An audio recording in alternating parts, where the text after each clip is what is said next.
1900, Brewster County, Texas. Covered in red dust and dripping in sweat, a man rises from his makeshift workbench on the Texas plains.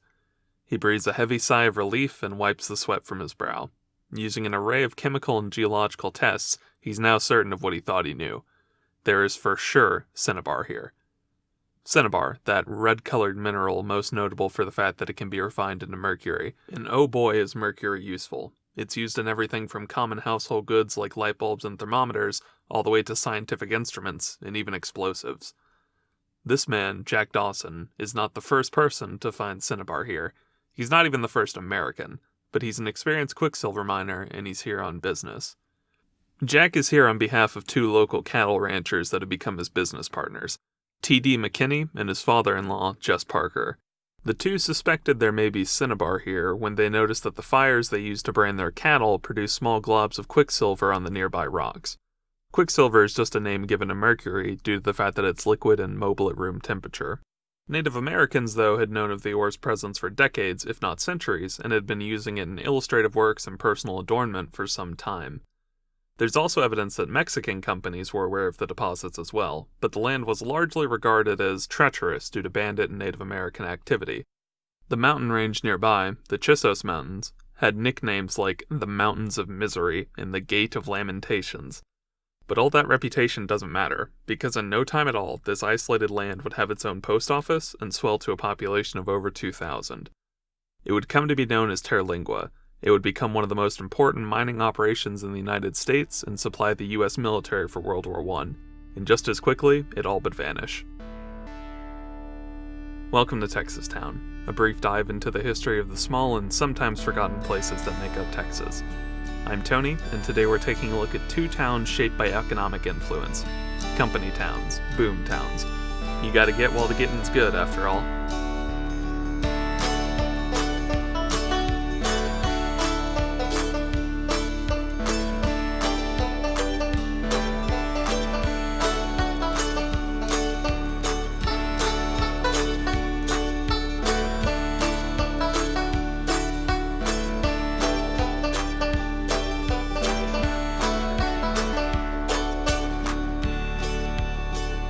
There's all sorts of reasons that towns spring up. Beautiful geography, strategic advantage, but towns shaped principally by economic influence tend to burn bright and fast. Texas has its fair share of these types of towns, and what it lacks in name recognition, there are no Hershey's or Pullmans here, it makes up for in quantity. Even to this day, towns thrive and die in a matter of years when demand for natural gas hits a certain sweet spot. Terlingua, or Three Tongues, was so named by Mexican herders because of the three native languages spoken nearby. The Comanche, Shawnee, and Apache all lived in the region. The town itself was migratory in the early years of its life, because in that time the buildings and tents that composed the young town were frequently just relocated to be nearest whichever mine was producing the greatest amount of ore. The most influential mine in Terlingua was operated by the Chisos Mining Company. That company was founded by Howard Perry, a Chicago capitalist who won a claim to the land for some reason. Some accounts say he got it by collecting on a debt, others say he won it in a card game, and others still report he got it by cozying up to a local rancher. There's a lot of local legend like this, but regardless of how he got it, we know Perry and his company were one of the reasons the town boomed and put down roots. He ended up building a mansion overlooking his operations, though he rarely spent any time in it. To be clear, Perry was not a kind man. He was certainly a successful businessman, but he largely found that success at the expense of his workers. He paid some Mexican laborers as little as 50 cents per day. White men were paid much better, sometimes earning up to $4 per day at one point, depending upon the type of labor they performed, though most seemed to have earned around $1 to $2 per day working for him. Of course, you don't get to take home all you earn, and I'm not talking about taxes either. The Chisos Mining Company operated its own company store, which would deduct your tab from your month's wages. And as you might guess, there were few other places to shop around. Perry also charged for access to medical services, though those charges were typically much more reasonable. One example shows that a man paid $1.25 for that month's medical fees and about $6 for supplies at the company store. Although all that said, it wasn't uncommon for some men to take home as little as $2 per month after all the fees were accounted for. At its height, Terlingua, by some accounts, supplied as much as 40% of the nation's mercury production. The town would swell and grow as demand did, and for a time it even had an ice cream parlor. In the 1930s, it got a cinema, the Chissos Movie Theater.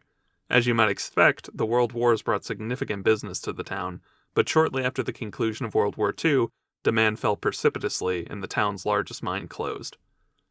The theater would fall into disrepair in the 1940s, with the material of its roof being sold off for scrap metal. In the 90s, it would get new life as a restaurant and be rechristened the Starlight Theater, so named for the roofless state it was in for many decades. Today, Terlingua has a population of just 82 people. It's embraced its status as a ghost town and is now home to many hotels, due in large part to its proximity to Big Bend National Park, of course. It also has a gorgeous community garden, a farmer's market, and is host to the Terlingua International Chili Championship, which is now in its 54th year. Perry's mansion was renovated into a hotel in 2015. There's no phone or cable service, but you do get Wi-Fi. But let's transition here and stretch our definition of a boomtown a bit. If you'll indulge me in that liberty, we can learn about the history of Rio Rico. It's hard to find much early history on Rio Rico.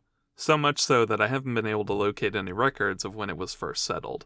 That's alright though, because things don't really get spicy there until the 1920s, and we're mostly interested about what happened near Rio Rico, not necessarily in it. In 1905, the Rio Grande Land and Irrigation Corporation was founded. The corporation was principally concerned with capitalizing on a railroad moving into South Texas and promoting agricultural development by providing, land and irrigation services. They got concerned that an S-curve was forming in the Rio Grande River that would have potentially led to their property flooding and their water pumps running dry. So, naturally, not a year after their founding, they illegally redirected the Rio Grande River. Now, on its own, this sounds like your run-of-the-mill corporate misbehavior. What's a little ecosystem destruction between friends? But it gets a lot more interesting when you consider that the Rio Grande, at the time, served as the legal border between the United States and Mexico, meaning that those who lived in Rio Rico now lived in Mexico. For quite a while, this went on without much notice. The US government did slap the company with a fine and ordered them to place border markings, but they never did it. The United States never relinquished its rights to the land, and Mexico just administered it as if it were any other town, providing schools and other government services. That's not to say that nobody noticed, though. In 1923, former U.S. Attorney General Alexander Palmer, who had served in the Wilson administration, had his European honeymoon interrupted when he was summoned to an international tribunal in London seeking to prosecute English interests in the river redirection. Luckily for Alex and his itinerary, the tribunal didn't get far and was dismissed in short order. He and his wife were able to continue on with their honeymoon and go on to visit France as well. Fun fact, they were both each other's second spouse, with Alexander's former wife dying less than a year before his new wedding, and Margaret securing a Reno divorce in 1916, Reno being famously loose for the time with its divorce laws. Eligible bachelors both. With Prohibition taking hold in the 20s, Rio Rico boomed in 1929 and became a hotspot for Texans looking to drink, gamble, and bet on dog races. The best dogs in those races were, of course, named after nearby valley towns. Brownsville, Edinburgh, Harlingen, McAllen, just to name a few. By some accounts, more than 7,000 people were present in town to witness the grand opening of a suspension bridge. Yes, by all accounts, Rio Rico boomed. Some local legends even connected Al Capone to the town. But Rio Rico's unique geographic status ended up earning it another kind of attention. In 1967, U.S. geographer James Hill began to untangle the complicated mess that was Rio Rico.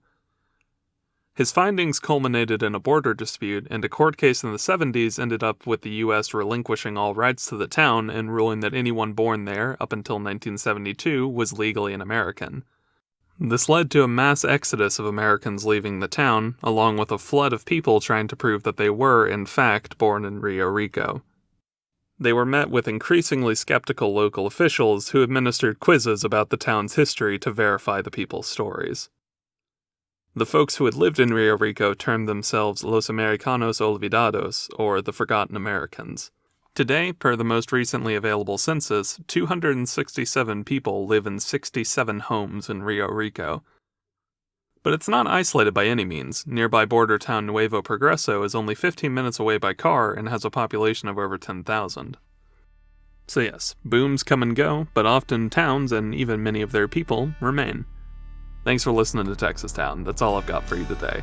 Hopefully the music was a little bit more balanced this episode. If you have any more feedback for me, I'd love to hear it on Twitter at TexasTownPod, or you can use the hashtag TexasTown. If you're interested in Terlingua, you should definitely look up Kenneth Baxter Ragsdale in his book, Quicksilver, Terlingua and the Chissos Mining Company. It's a definitive history of Terlingua, and this episode relied heavily on his work. Our music was composed by Brian Ellis. You can hear more from him at brianellissound.com. That's BRIANELLIS sound.com. Once again, I want to shout out libraries and librarians. This podcast would not be possible without them. Even when you can't go to a library in person, librarians are still available via email to help you with research or even just hook you up with ebooks or other digital content. I hope you have a happy new year. Thanks again for listening.